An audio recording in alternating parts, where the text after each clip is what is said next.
이런 이야기를 한번 해보기로 하죠. 산사태가 났습니다. 그래서 그 무너진 산 기슭에서 우연히도 그리스 화병 파편을 찾아냈다. 그런 경우가 있다. 이렇게 한번 생각을 해봅시다. 그런데 마침 떠돌던 전설이 있었습니다. 여기에 그리스 국가가 있었다. 이 지역에 그런 전설이 있었다. 그래서 그 전설과 화병 파편을 꿰어 맞춘 다음에 이렇게 주장을 하는 사람이 나타났습니다. 사실은 대한민국 경상남도 지역에는 그리스라는 국가가 있었다. 이것이 A씨의 설이 되어버립니다. 그런 이후에 대한민국 국립중앙박물관에서 이 A씨의 주장을 바탕으로 그리스 화병 파편을 갖다 놓고 역사 전시, 이런 전시를 했다.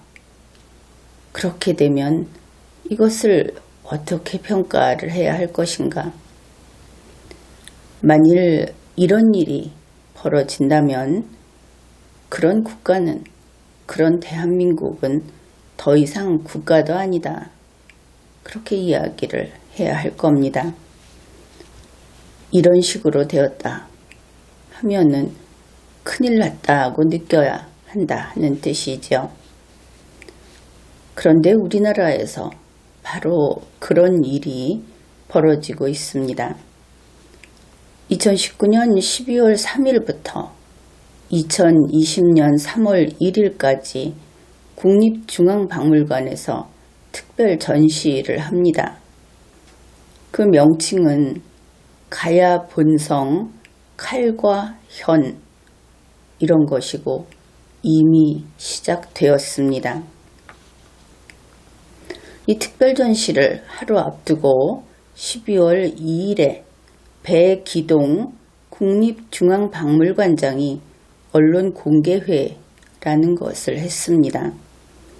배기동이라는 이름은 여러분이 귀에 익은 그런 이름일 겁니다. 그는 2017년 7월에 국립중앙박물관장으로 부임을 했고 그 후 손혜원 의원의 그 나전칠기를 구입해서 살아있는 사람의 작품을 박물관에 전시를 했다 하는 그런 여러 가지 그런 이야기와 관련된 인물입니다. 이 언론 공개회에서 나온 이야기를 하나하나 살펴보기로 합시다. 대한민국에서는 1991년에 신비의 고대왕국 가야라는 전시를 했는데 그리고 나서 이번 전시가 28년 만에 열리는 가야를 주제로 하는 전시다. 이것은 지금까지 드러난 가야의 역사와 문화를 집대성한 전시다. 우선 이런 설명을 들으면 여러분은 의문을 품어야 합니다. 역사와 문화라는 것은 설령 그것이 현대에 이르러 30년이 흘렀다. 그렇다 하더라도 저절로 드러나지는 않습니다.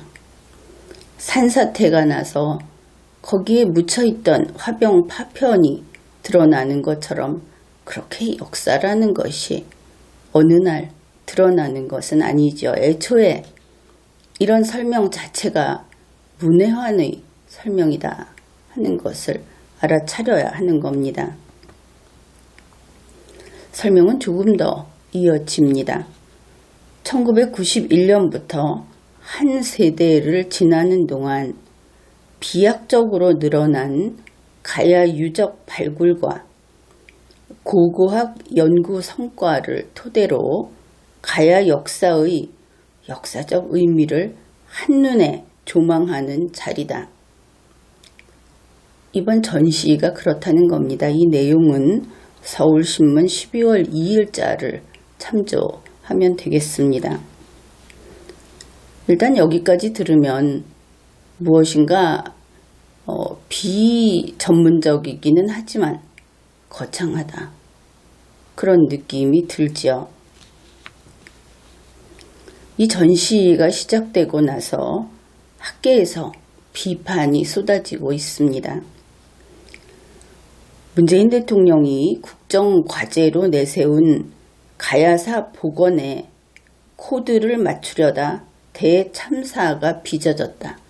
이런 비판이 나온 것이죠. 문재인 대통령이 특별한 뜻이 있어서 가야사 복원을 하겠다고 했다. 그러면은 또 우리는 궁금해지죠. 문재인 씨는 역사학자도 아니고 또 그렇게 특별히 가야사라는 것에 그렇게 몰입할 그럴 이유도 없고 또 대한민국의 대통령이라는 공무원이 학자들이 할 역사 복원이라는 것에 손을 댄다는 것도 우스꽝스럽고 도대체 무슨 일들이 뒤에서 벌어지고 있는 것인가 이런 생각을 하게 됩니다. 이번에 나온 그 비판을 몇 가지 더 살펴보기로 하죠. 가야 건국 신화 장면을 새긴 흙방울이라는 것을 전시했습니다. 그래 놓고는 이것이 제목을 이렇게 붙여놨는데 가락국기의 내용에 무리하게 이 유물을 갖다 붙여서 자문도 구하지 않고 이런 식으로 전시하고 설명을 붙였다.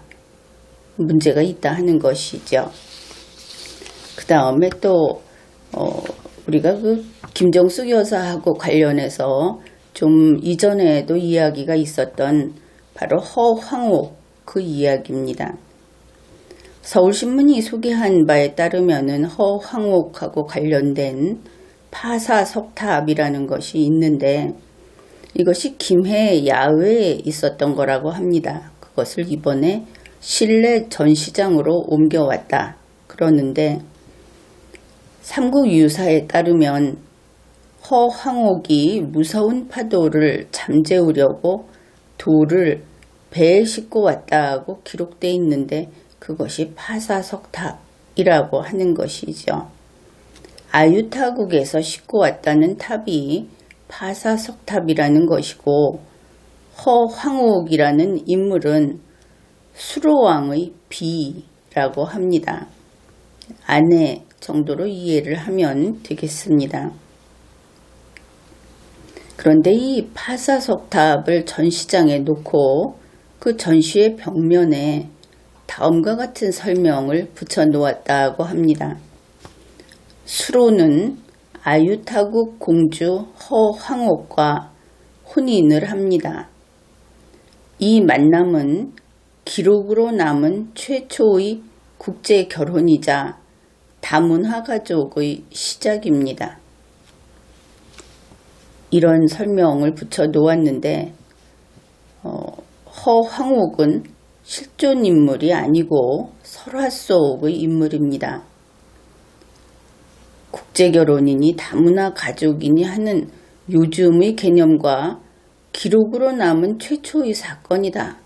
이렇게 설명을 한 것은 그냥 일반적으로 보더라도 허위사실이다. 그렇게 보아야 하겠죠.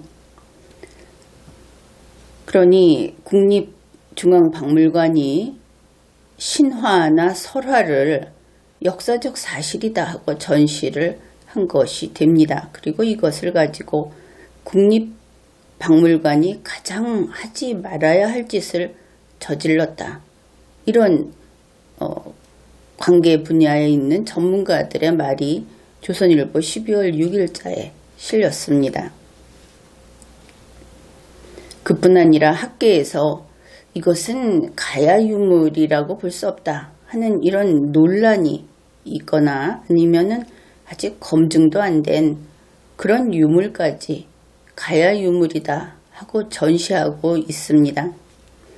여기에 대해서 국립중앙박물관의 홍진근 부장이 다음과 같은 해명을 했다. 이것도 조선일보 12월 6일자 보도 내용입니다. 그의 말이 이렇습니다. 논란이 있는 유물이 분명 섞여 있지만 신라와 가야 유물이 섞여 있고 두부 자르듯이 명쾌하게 구분되지 않는다. 그래서 넓은 의미로 가야 유물로 해석하려고 했다. 그냥 마음대로 했다 이런 뜻이 되겠죠. 이런 식의 전시라고 한다면은 국립중앙박물관에서 하면 안 됩니다. 그리고 한 세대가 흐르는 동안의 연구 성과를 집대성한 전시회다. 이러면 안 되는 것이죠. 연구 성과하고 옛날 이야기 구연 대회하고 구분을 해야 하지 않겠습니까? 지금 이 홍진근 부장의 설명을 근거로 한다면은 이런 식의 것은 극장에서 상상을 전시합니다. 이런 제목의 행사에서 이것을 전시해야 하는 것이 아닌가 그렇게 보이죠. 여러분, 문재인 씨의 아내 김 여사가 대통령 전용기 타고 인도 축제 갈 때의 뉴스들 기억합니까? 그때 인도의 장관이 이런 말을 했습니다. 김 여사에게 이렇게 신분이 높은 분이 방문해 주셨습니다. 우리 국민들은 그때 깜짝 놀랬죠. 김 여사가 어째서 이렇게 신분이 높은 분인가? 우리 대한민국에는 헌법이 신분을 금지하고 있는데 그때 우리 그런 이야기를 좀 했을 겁니다. 그게 무슨 이야기인가 하면은 김 여사가 인도 공주의 후손이다. 인도 왕족의 후손이다. 이런 이야기인 겁니다. 어떻게 그런 정보가 그쪽에 전달이 됐고 그래서 그런 예를 받게 됐는지 모르겠지만 아무튼 김 여사는 인도 왕족의 후손 대우를 받았습니다. 물론 그 변두리에 있는 왕족이 되겠죠. 그렇게 보면 김 여사는 이 한반도에서도 수로왕의 자손이니까 왕족의 후손이다. 이렇게 주장을 해야 하지 않겠습니까? 이유야 있죠. 김씨니까. 그래서 이렇게 문재인 씨가 가야사에 집착을 하고 또 김 여사가 그와 관련돼서 왕족의 그 후손이다. 이런 대우를 받고 바로 그래서 가야 역사를 부각시켜서 성역화하려는 것인가 그런 생각도 하게 됩니다. 그런데 그래봤자 성역화는 되지 않죠. 우리 한국인들은 철저히 자본주의적인 그런 국민이다. 한국인의 피에는 자본주의가 흐른다. 그런 이야기를 했습니다. 이것은 아주 중요한 특징이라고 할 수 있죠. 그래서 지금은 마치 미개한 그런 세상처럼 문재인 씨가 하는 것이면은 무엇이든지 역사도 바꾸고 또 우리의 헌법을 벗어나서 이런 무슨 신분이 어떻고 이런 이야기까지 나오고 그러고 있지만 정권은 반드시 바뀌게 되어 있고 정권이 바뀌자마자 국민들은 아주 신속하게 게다가 일제히 등을 돌려버린다 하는 겁니다. 뒤도 안 돌아봅니다. 어떻게 그럴 수 있어? 예정이 있지 이런 이야기 해도 소용이 없는 겁니다. 아마도 지금 그렇게 아부하고 역사를 왜곡하고 이러던 사람들까지도 문재인 씨 부부를 보고 누구세요 할 겁니다. 게다가 김 여사를 인도 공주 후손으로 만들어 봤자 아무 소용이 없습니다. 왜냐하면 문재인 씨는 북방민족 아닙니까? 고대법을 따져보면 혼인한 여자가 설령 그 여자의 신분이 왕족이라고 하더라도 천민하고 혼인을 하게 되면 곧장 신분은 천민으로 떨어집니다. 둘이 다 천민이 되는 것이죠. 이렇게 역사를 가지고 이런 식으로 할 수 있는가? 문재인 씨가 정책이 어떻다 해가지고 역사를 어느 쪽에 편중해서 어디만 특별히 조명을 한다. 이런 일이 있을 수 있는가? 대한민국의 역사학자는 다 죽었는가? 이렇게 묻고 싶습니다. 이것은 우파니 좌파니 할 일이 아닙니다.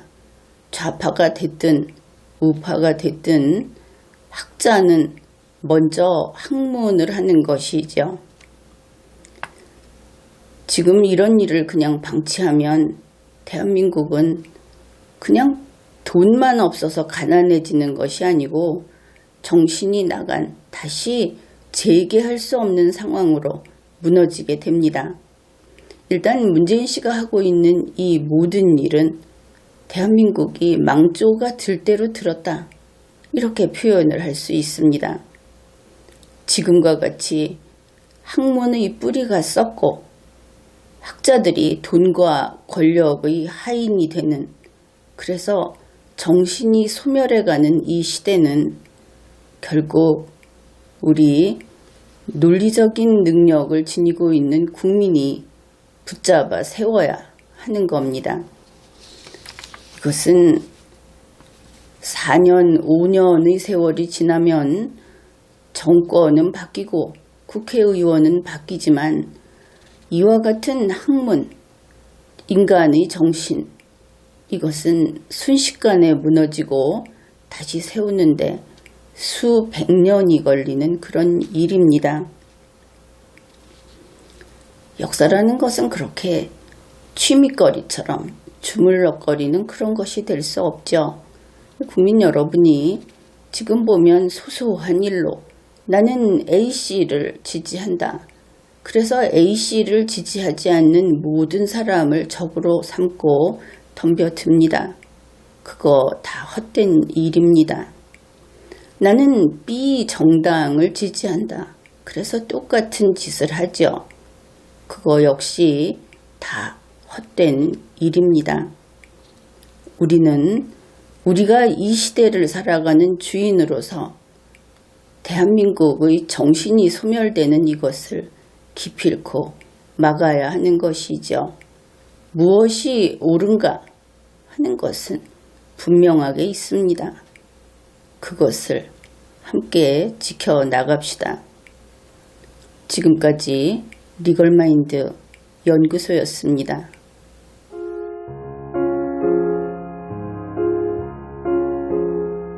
Guten Abend, gute Nacht, mit Rosen bedeckt, mit Näglein besteckt, schlupf unter die Deck. Morgen früh, wenn Gott will, wirst du wieder geweckt. Morgen früh, wenn Gott will, wirst du wieder geweckt.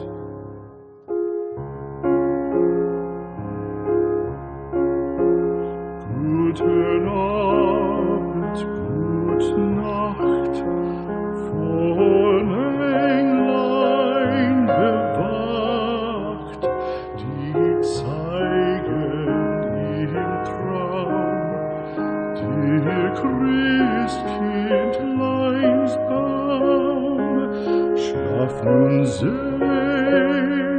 und süß,